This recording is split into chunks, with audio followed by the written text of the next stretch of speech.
Les gens sont vraiment mis à notre disposition pour vraiment s'assurer que l'étudiant qui a été pris dans le programme se sente chez lui puis qu'il sente qu'il est à la bonne place.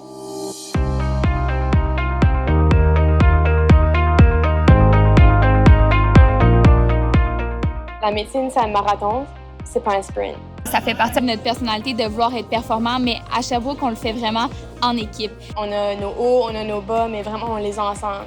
Puis on s'aide à se ramener en haut lorsqu'on est en bas, puis on a comme des petits groupes d'études qu'on travaille toujours ensemble. On a créé un groupe Facebook qui s'appelle SOS Études.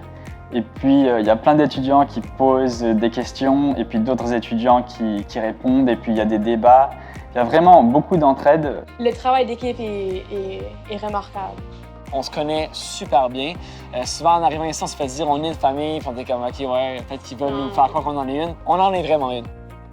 Tout le monde ne vient pas nécessairement de Sherbrooke, on se regroupe vraiment facilement tous ensemble, puis c'est là qu'on fait une grande famille. Au-delà des courses, on fait beaucoup d'activités, on va étudier ensemble au centre-ville, on fait des sorties, on va au Mont Offord, on fait plein de choses tous ensemble, puis aussi entre les années.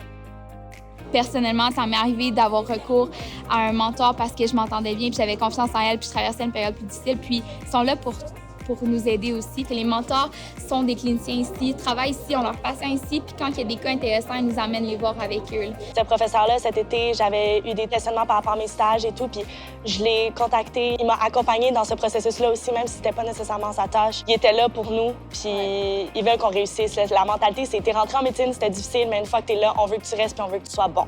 L'entraide est hallucinante. Genre, j'étudie jamais toute seule, même pour mes examens. Être marraine, c'est comme prendre quelqu'un sous son aile. Tu l'aides quand elle a des questions, tu peux lui donner des trucs pour étudier. Étant donné que tu as déjà fait 1 an, parce que c'est en deuxième que tu as d'une première, tu as plus d'expérience. C'est la filleule à ma sœur, puis c'est ma marraine. Ouais. On a fait ça intergénérationnel.